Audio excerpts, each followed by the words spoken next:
오늘 말씀은 잠언 24장 16절의 말씀을 가지고 의인의 7전 8기라는 제목으로 함께 은혜를 나누겠습니다. 우리 한번 인사해 볼게요. 명절인데 이렇게 또 많은 분들이 나와 주셨네요. 기도의 자리를 채우러 오신 여러분들 환영하고 축복합니다. 우리 좌우 옆 사람과 한번 인사하겠습니다. 새해 복 많이 받으세요. 네, 앞뒤 사람이랑 한 번 더 인사하겠습니다. 새해 말씀의 복 많이 받으세요. 예, 새해는 말씀의 복 많이 받으세요. 오늘 아침에 일어났는데 기분이 살짝 안 좋았습니다. 명절이고 복된 날인데 기분이 살짝 안 좋았어요. 가정에서도 조금 어떤 사건 사고가 있었고, 그리고 오늘 보니까 명절 당일인데 제가 수요 설교더라고요. 그것 때문에 기분이 안 좋은 건지는 모르겠지만, 뭔지 모르는 뒤통수를 긁고 있는 싸함이 밀려오면서 왠지 조급해지고, 그래서 왠지 기분이 안 좋았습니다. 그래서 말씀을 준비해야 되겠다 하고 오늘 1시쯤 교회를 오는데요. 제가 우리 교회를 올 때 지나쳐야 되는 곳이 이제 저희 전도 구역입니다. 우리 금요 전도 구역인데 꼭 그곳을 반드시 지나치는데 전도하는 그룹을 보게 됐습니다. 항상 그 자리에 있죠. 그 팀 여호와의 증땡이라고, 2단이 그곳에서 항상 열심을 특심을 내고 그렇게 우리 구역에서 전문 용어로 우리 나와바리에서 그렇게 전도를 하는 거예요. 명절인데, 명절 당일인데 1시였습니다. 그래? 교회 와서 열심히 준비를 하는데 USB를 또 빠뜨리고 온 거예요. USB를 빠뜨려서 집을 다시 갔다 와야 되겠다 하고 5시쯤 집을 갔다가 오는데 그 자리에서 여성문화회관 그 자리에서 여전히 이 영하 7도, 오늘 또 추웠잖아요. 1시부터 제가 본 것만 5시였습니다. 그 이단들이 그 자리에서 열심히 전도를 하는 거예요. 제가 교회 와서 바로 무릎을 꿇고 주님 앞에 회개 기도를 올려드렸습니다. 이단들이 이렇게 열심히 전도를 하는구나. 오늘 명절인데요. 그래서 제가 또 속으로 생각했어요. 오늘 명절인데 우리 교인들은 몇 명이나 나올까? 제가 너무 우리 교인들을 과소평가한 것 같습니다. 죄송합니다. 또 사과드리겠습니다. 오늘 많이 오셨네요. 그래서 이 명절이고 빨간 날이고 그냥 또 가족들이 다 그래요. 저희 가족들도 제가 오늘 설교하러 간다고 하니까 오늘 같은 날은 짧게 끝내드려.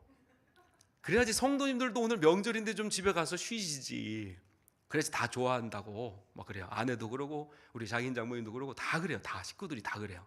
무조건 최대한 빨리 끝내달라고. 그런데 그렇게 열심히 특심인 그 이단들을 보면서 제가 오늘 15분만 하고 끝내려고 4쪽 분량의 설교 원고를 했는데요. 그 이단들을 보고 8쪽으로 늘려버렸습니다. 내일 출근하십니까? 오늘 철야하자고요. 철야 1시간 설교하고 우리끼리 1시간 기도회하고, 우리끼리 겨울 캠프 하자고요. 캠프. 이단도 그렇게 열심히 하는데 이 지역에서 명물이지 않습니까? 이 지역에서 가장 오래된 우리 교회가 정신 차려야 되겠다. 이용준 목사 나부터 정신 차려야 되겠다. 정신이 번쩍 드는 오늘 하루였습니다. 오늘 여러분들 이렇게 귀한 발걸음 가지고 오셨는데요.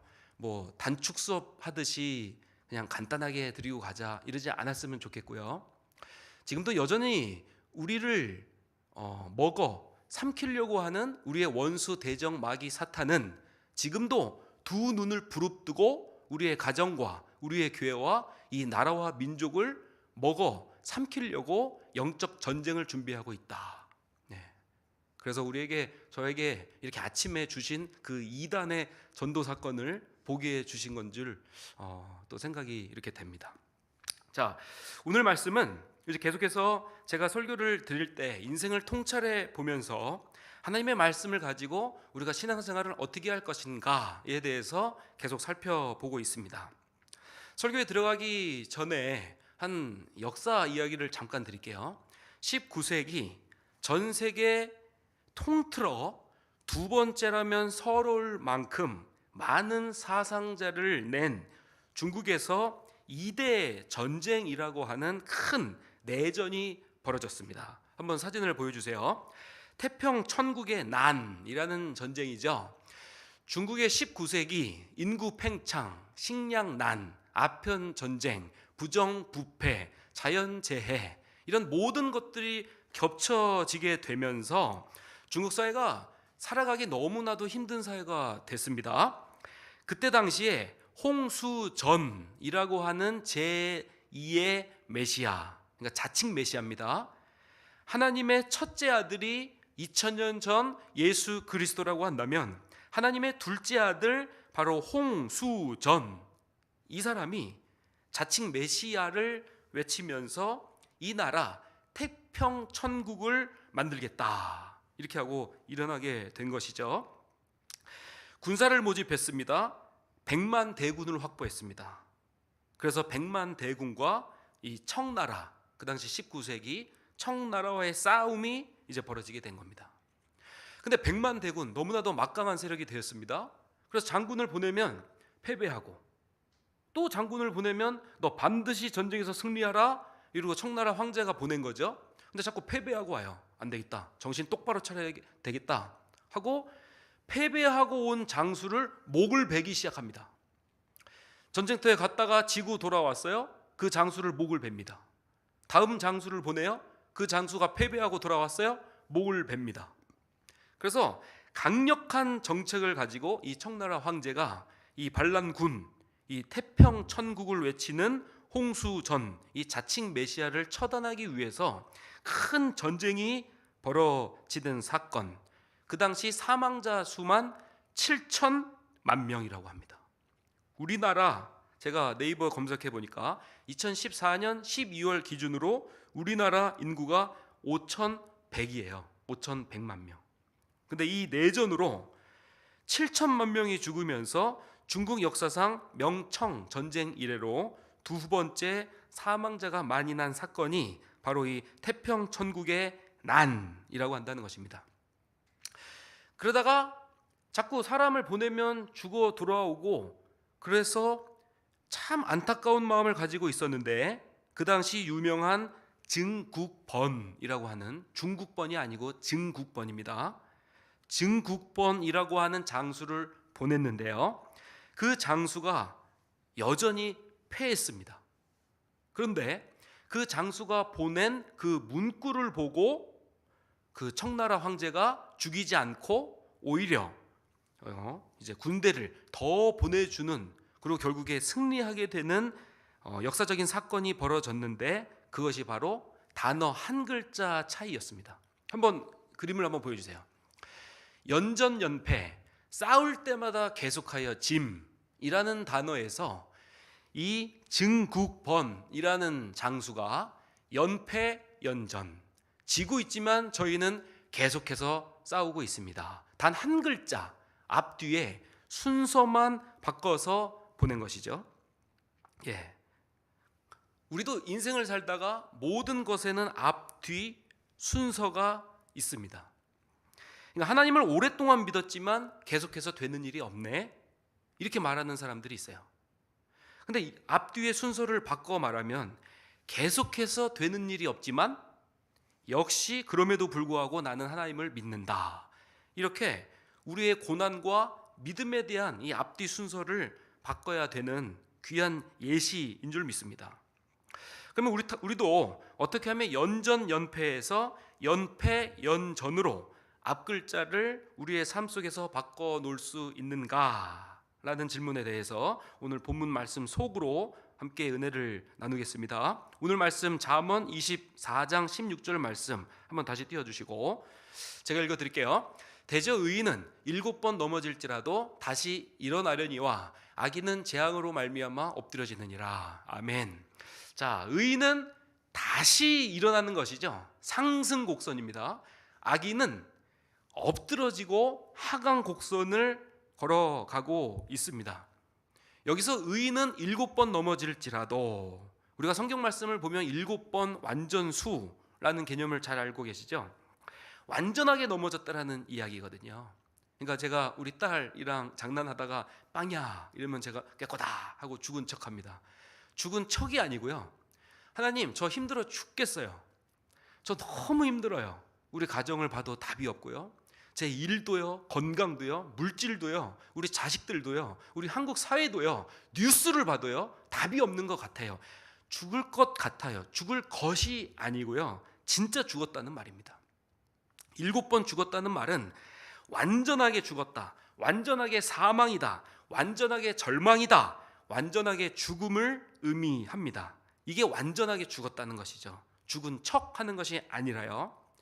근데 내가 일어날 수 있는 힘은 결국에 죽은 사람이 일어날 수 없기 때문에 죽은 자도 살려주시는 하나님의 그 말씀, 그 영생을 주시는 예수 그리스도를 붙잡고 우리를 세워주시는데요, 그 하나님이 우리를 세워주시고 우리를 일으켜주시는 그 신적 보호하심에 대한 확신 때문에 우리가 살 수 있다, 우리가 일어날 수 있다라고 한다는 것입니다.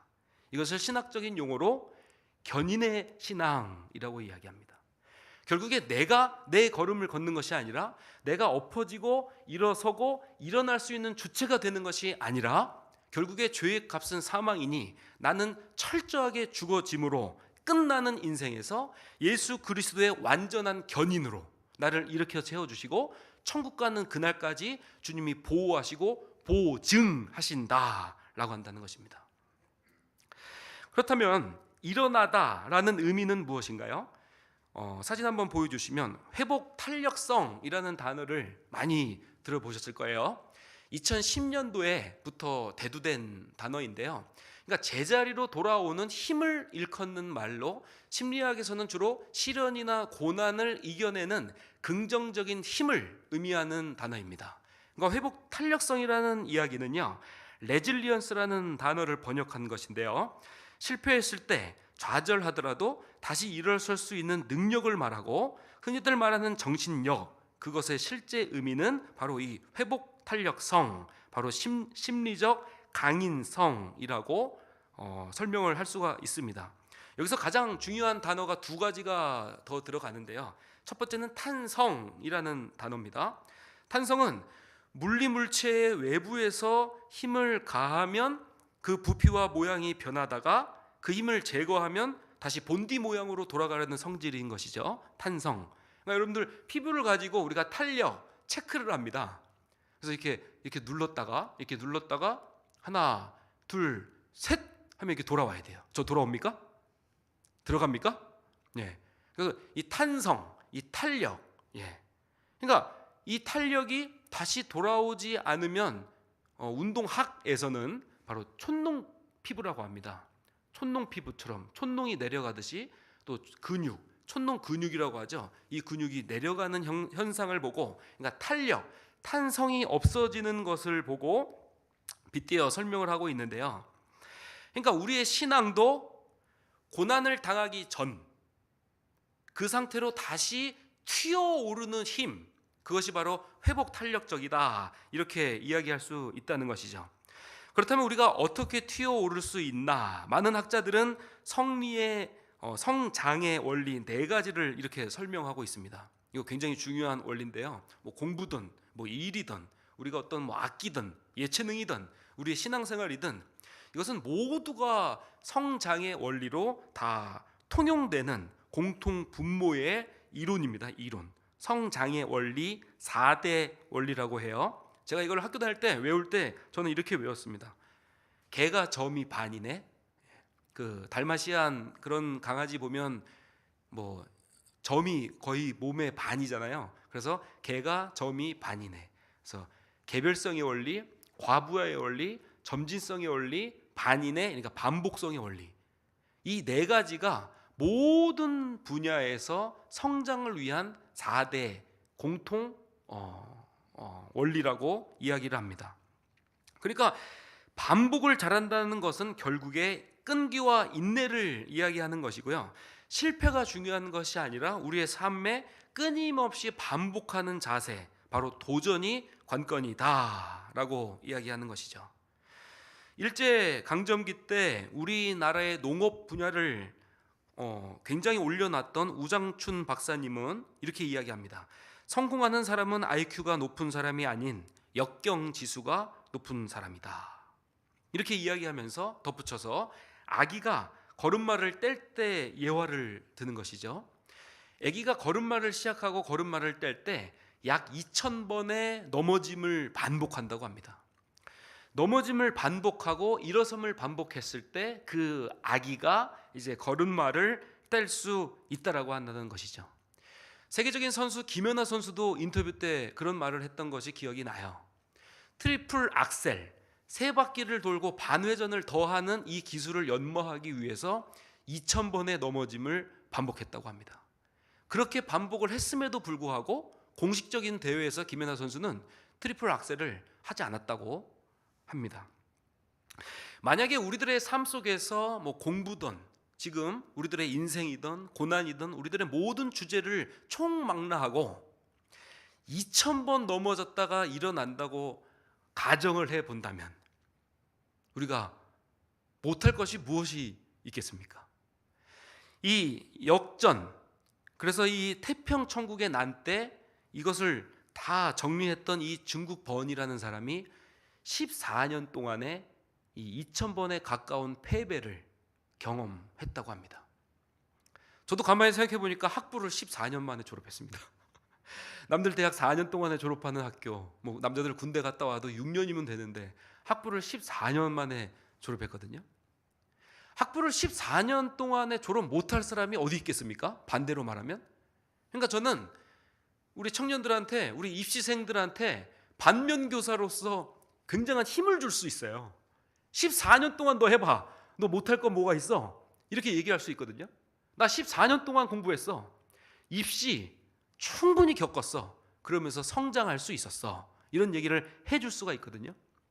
우리가 이 2000번의 미학, 이 2000번 속에서 넘어짐, 일어섬을 반복하며 주 예수 그리스도를 붙잡는 연습을 한다면 우리의 걸음마도 언젠간 떼지고 결국에는 이 자유롭게 이 땅에서 하나님 나라를 누리고 믿음 안에서 예수 그리스도 안에서 마음껏 뛸 수 있는 우리가 될 줄 믿습니다.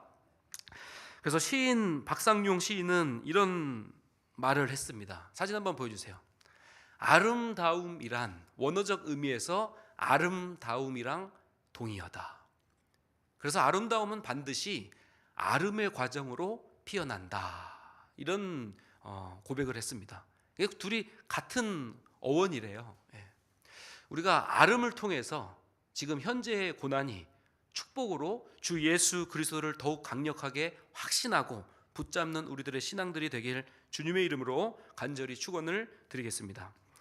자, 첫 번째는 의인은 반드시 일어나야 된다면, 두 번째는 의인은 하나님을 신뢰하는 사람입니다. 우리 오늘 말씀을 한번 다시 읽어볼게요. 잠언 24장 16절 말씀 시작.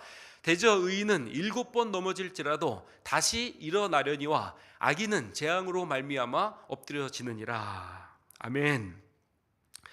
우리가 이 의인, 악인이라는 단어가 제가 색깔을 저렇게 표시를 해드렸는데요. 그러니까 의인, 악인에 대한 가치 재정립이 필요하다는 것입니다. 그러니까 잘 일어나는 사람, 그러니까 회복적 탄력성이 좋은 사람, 잘 일어나는 사람이 과연 의인인가? 그리고 윤리적, 도덕적으로 이 땅을 잘 살아내는 사람이 과연 의인인가? 라는 질문에 우리가 그것은 1차원적인 의미고, 우리 예수 믿는 사람들에게는 더 깊이 들어가서 성경적인 의인의 기준이 있는 줄 믿습니다. 전도서 9장 1절을 보시니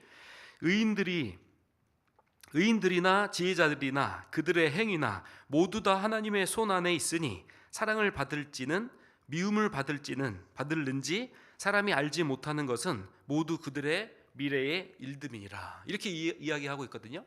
그러니까 의인들이나 지혜자들이나 여기서 말하는 사람들은 하나님의 손 안에 있다는 것을 아는 사람이 의인이라는 것이죠. 하나님의 손 안에 있다는 것을 아는 사람이 바로 지혜자라는 뜻이지요. 그래서 그 하나님의 손 안에, 하나님의 주권 안에 있다는 것을 아는 사람이 결국에 하나님과의 관계 맺고 하나님이 원하시는 것을 할 줄 아는 사람이 바로 하나님에게 사랑받을지, 하나님에게 미움받을지를 안다라는 것입니다. 그러니까 의인의 정리, 의인의 가치 재정립은 바로 하나님의 손 안에 붙들려 있는지를 아는 자다, 이렇게 이야기할 수 있습니다. 욥기 5장 19절의 말씀을 다시 보시면 6가지 환난에서 너를 구원하시며 7가지 환난이라도 그 재앙이 내게 미치지 않게 하시며, 이렇게 이야기하고 있는데요. 여기서 6가지 환난, 그러니까 계속해서 완전수로 가는 것이죠. 완전수로 계속 가는 거예요. 1에서 6가지로.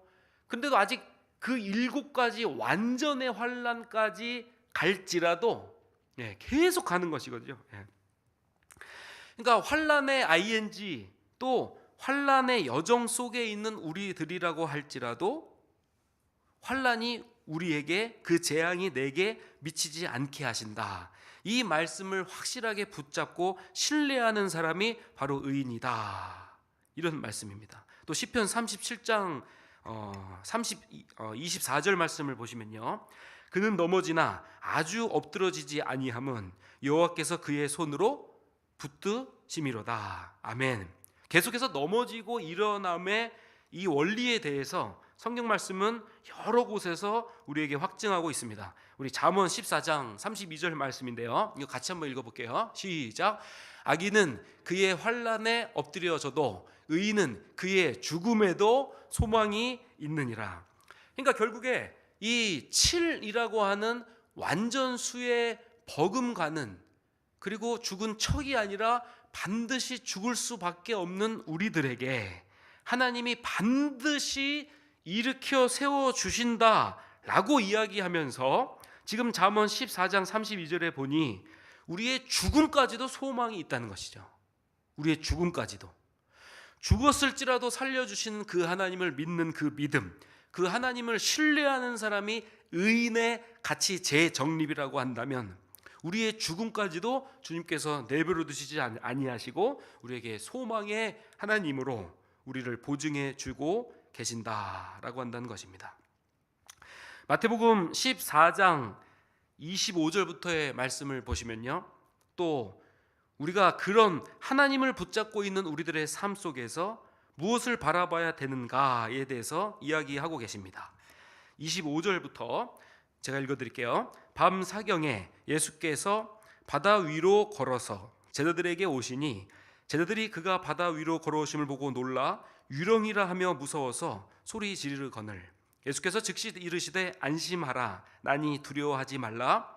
베드로가 대답하여 이르되 주여 만일 주님이시거든 나로 명하사 물 위로 오라 하소서 하니 오라 하시니 베드로가 배에서 내려 물 위로 걸어서 예수께로 가되 바람을 보고 무서워서 빠져가는지라 소리질러 이르되 주여 나를 구원하소서 하니 예수께서 즉시 손을 내밀어 그를 붙잡으시며 이르시되 믿음이 작은 자여 왜 의심하였느냐 하시고 배에 함께 오르매 바람이 그치는지라. 우리 함께 읽겠습니다. 배에 있는 사람들이 예수께 절하며 이르되 진실로 하나님의 아들이소로다 하더라. 아멘. 그러니까 의인은 이제 계속해서 하나님을 신뢰하는 사람인데, 그렇다면 하나님을 신뢰하는 의인은 무엇을 바라보는가? 이 내용이 오늘 설교의 중심 주제이자 키워드입니다. 키워드. 그러니까 의인은 이 베드로의 고백처럼 바람을 보지 않고 바다를 보지 않고 풍랑을 보지 않는다. 볼지라도 결국 예수 그리스도를 바라보고 다시 예수 그리스도에게 손을 내밀 때 비로소 넘어진 우리라고 할지라도 물에 빠진 베드로라고 할지라도 다시 일어설 수 있다라고 한다는 것입니다. 우리의 신앙은 주만 바라볼지라의 신앙이 되어야 될 줄 믿습니다. 주만 바라볼지라. 제가 여기저기서 많은 일들을 하면서 교도소, 학교, 또 서초구에서 초, 중, 고 학폭이 열리거든요. 그러면 그 서초구에 한 50여 개의 이런 초, 중, 고 학교가 있는데요.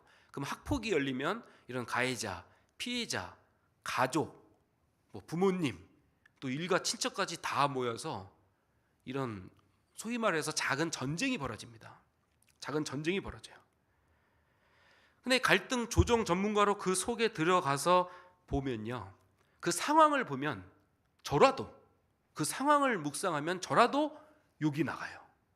그 상황을 보고 문제를 바라보면 저라도 손이 나갈 것 같아요. 발이 나갈 것 같아요. 그래서 결국에 몽둥이도 들고 때려서 학폭이 열리고, 뭐 소년원 가는 친구도 있고, 또 교도소에 보면 뭐 칼을 들고 이런 사람들도 있는 것이죠. 그러니까 문제에 집중하고 그 고난, 그 환경, 그 갈등에 집중하면 저부터도 화가 나는 것이 당연합니다. 근데 그 문제의 너머를 바라볼 때 그 회복의 첫 단추를 제공하는 줄 믿습니다. 그러니까 왜 우리에게 하나님께서 이렇게 고난을 주시고 넘어질 수밖에 없는 상황을 허락하시는가? 왜 우리 가정의 많은 문제들을, 물질의 문제, 건강의 문제, 여러 가지 많은 문제들을 우리보다, 나보다 더 건강히 이 땅을 살기를 원하시는 나의 아버지께서 왜 나에게 이런 고난이라고 하는 훈련 과정 속을 허락해 주시는가?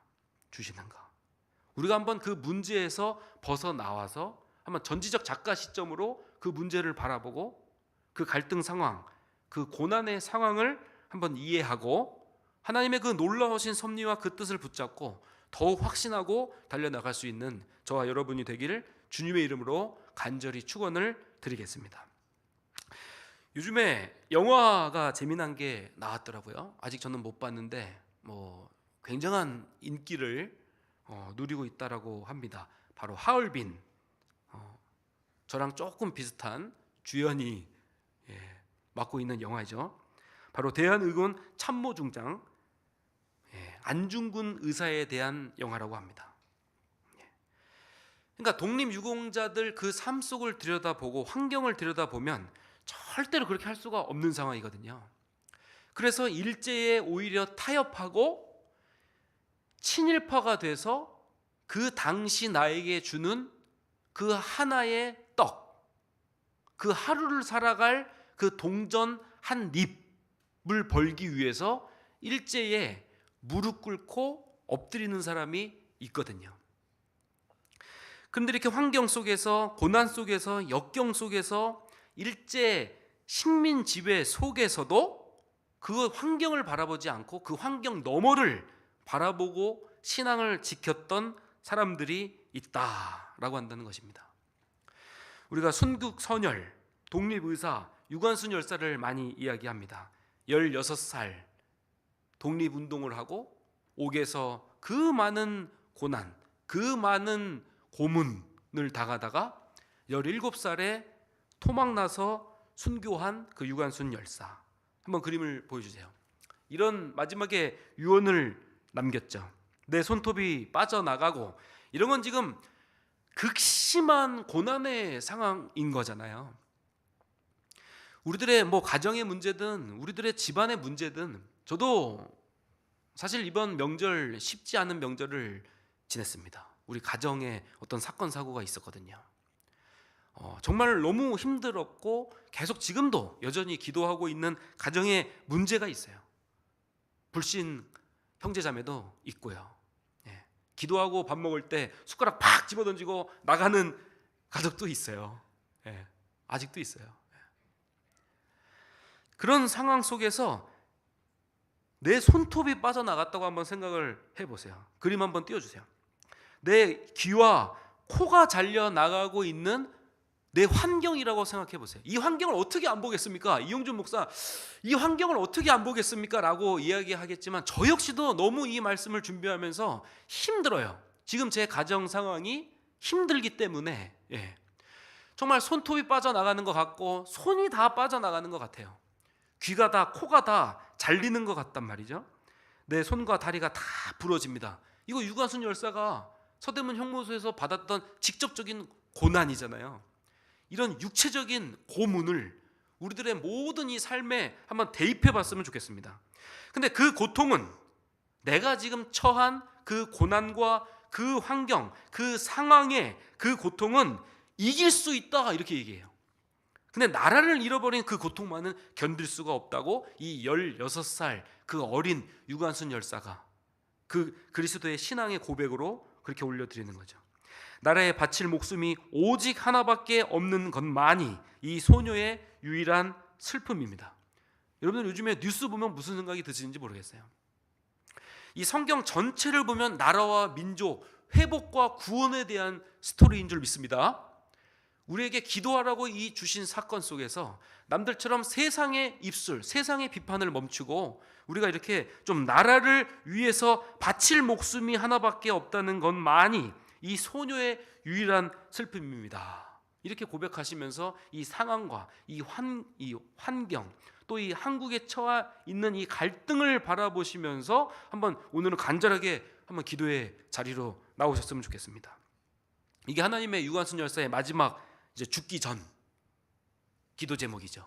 한번 띄워주세요. 오 하나님, 이제 시간이 임박했습니다. 외를 물리쳐 주시고 이 땅에 자유와 독립을 주소서. 내일 거사할 각 대표들에게 더욱 용기와 힘을 주시고 이 민족의 행복한 땅이 되게 하소서. 주여, 이 소녀에게 용기와 힘을 주소서. 예수님 이름으로 기도합니다. 아멘. 아멘. 말씀을 맺겠습니다. 우리가 이 상황 속에서 그래서 우리는 좌절하게 됩니다. 힘든 상황, 그래서 우리는 넘어지게 됩니다. 바람피는 남편이 있고요. 가정 폭력하는 또 부부가 있고요. 물질에 문제가 있는 가정도 있고요. 그래서 우리는 좌절합니다. 많은 요즘에 중독들이 있습니다. 알코올 중독도 있고요. 마약 중독도 있고요. 저는 청소년들 이 미디어 중독, 스마트폰, 게임 중독 치료사로 지금도 일을 하고 있습니다. 많은 중독 속에 공부도 안 하고 밥도 안 먹고 하루 24시간 중에 20시간을 게임만 하는, 그래서 몸이 상하고 건강이 치명적으로 올 때까지 오락을 하는 중독적인 친구들도 있어요. 그런 많은 상황, 그래서 우리는 좌절하게 된다는 것이죠. 근데 우리 예수 믿는 사람들은 그래서의 신앙이 아니라 그럼에도 불구하고의 신앙이 되어야 될 줄 믿습니다. 남편이 바람 핌에도 불구하고 더욱더 그리스도, 우리 예수 그리스도를 붙잡는 우리의 가정, 물질의 문제, 부부의 문제, 자녀의 문제 너무너무 많아도요. 그럼에도 불구하고 예수 그리스도를 더욱더 강하게 붙잡는 우리의 신앙, 그 의인, 그 한 사람을 주님께서 지금도 찾으시고 지금도 우리를 건져주시고 일으켜 세워주실 줄 믿습니다.